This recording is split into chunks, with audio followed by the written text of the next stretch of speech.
حضرت بایزید بستامی کہتے ہیں کہ میں نے اپنی ماں کے آگے ہاتھ جوڑے، میں نے کہا امی تجھے راضی کروں یا رب کو راضی کروں؟ تو اپنے حق مجھے معاف کر دے، اللہ کو میں راضی کر لیتا ہوں۔ ماں نے کہا جاؤ پتر میں اجازت دیتی ہوں۔ گئے جنگلوں میں، ذکر و فکر میں لگے رہے، تنہائی میں اس کو یاد کرتے رہے، دن رات ذکر کے چراغ روشن رکھے۔ 12 سال گزر گئے حق کی تلاش میں۔ ایک دن واپس بستام کے قریب سے گزر رہے تھے، خیال آیا چلتے چلتے ماں کو سلام کر جاؤں۔ دروازے کو دستک دینے لگے تو اس ویڈیو کو صدقہ جاریہ سمجھ کر شیئر کہ ساری زندگی ماں کو سکھ تو دیا کوئی نہیں، اب دکھ بھی کیوں دینے لگے؟ رات کا ایک پہر بیت گیا ہے، سردیوں کی لمبی رات ہے، ماں بستر میں لیٹی ہوگی، تیرے لیے اٹھے گی، دروازہ کھولے گی، دروازے کے ساتھ ہی لگ کے بیٹھ گئے اور ساری رات کاٹ دی اس خیال سے کہ ماں کو تکلیف نہ ہو۔ جب سحری کا وقت ہوا تو اندر سے جو نالی آتی تھی اس نالی سے پانی آیا، سمجھ گئے میری ماں تہجد کے لیے اٹھی ہے اور وضو کا پانی ہے، تو فوراً دروازے پہ دستک دی۔ اندر سے آواز آئی بیٹا بایزید میں ابھی آئی۔ مائیں بیٹوں کے دستک کے انداز سے جان لیتی ہیں یہ کس بیٹے کے ہاتھوں کا لمس ہے۔ 12 سال کے بعد آئے، دستک دی، کہا بیٹا بایزید میں ابھی آئی۔ ماں کی تو نگاہیں ہی ویڈیو کو صدقہ جاریہ سمجھ کر شیئر۔ اللہ اکبر۔ کہتے ہیں کہ ماں نے دروازہ کھولا، 12 سال جنگلوں کی خاک چھانتے بیت گئی تھی، پراگندہ صورت، بکھرے ہوئے بال، پھٹے ہوئے کپڑے۔ میری ماں کی جب نگاہ میرے پہ پڑی تو اس کی چشمان سے موٹے موٹے آنسو ٹپکنے لگے اور اس نے ایسے ہاتھ پھیلا کے کہا مالک میرا بیٹا بایزید تیری طلب میں نکلا تھا، تو نے ابھی تک اسے اپنا قرب نہیں دیا۔ حضرت بایزید بستامی کہتے ہیں 12 سال کی ریاستوں سے جو کچھ نہیں ملا تھا ماں کے اٹھے ہوئے ہاتھوں سے مل گیا۔ میں نے کہا مالک میں تجھے کہاں ڈھونڈ رہا ہوں، تو کہاں موجود ہے؟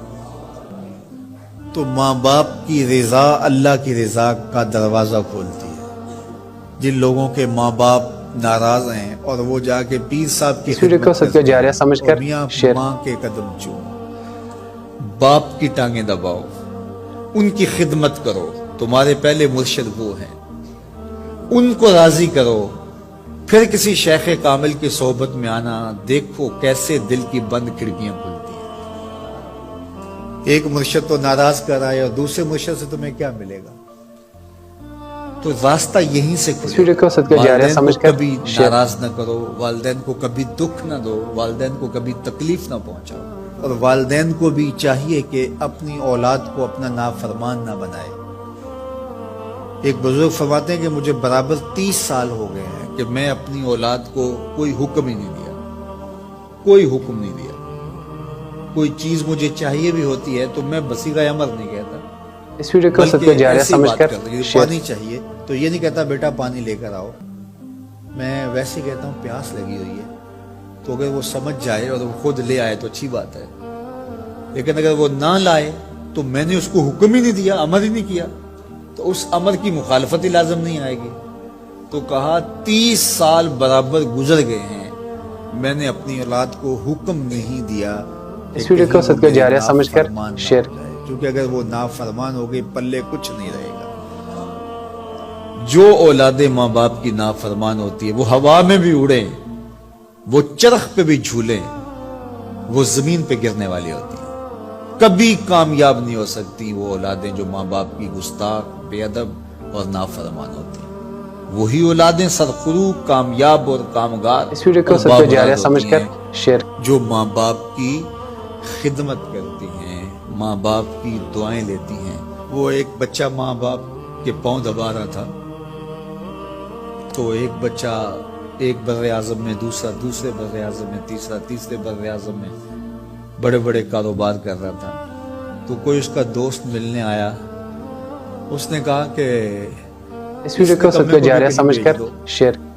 فلاں جو ہے وہ یورپ میں ہے، فلاں امریکہ میں ہے، وہاں اتنی بڑی کمپنی اس نے کھولی ہوئی ہے، اس نکمے کو یہاں بٹھایا، اس کو بھیج دو، یہ تو نکمہ کسی کام کا نہیں۔ کہا یہ نکمہ ہی تو میرے کام آ رہا ہے، کہ نکمہ ہی تو میرے کام آ رہا ہے۔ تو اولاد خوش نصیب ہے کہ اپنے ماں باپ کی خدمت کرے اس ویڈیو کو صدقہ اور جاریہ ان کے سمجھ کر ساتھ حسن شیئر اس ویڈیو کو صدقہ جاریہ سمجھ کر شیئر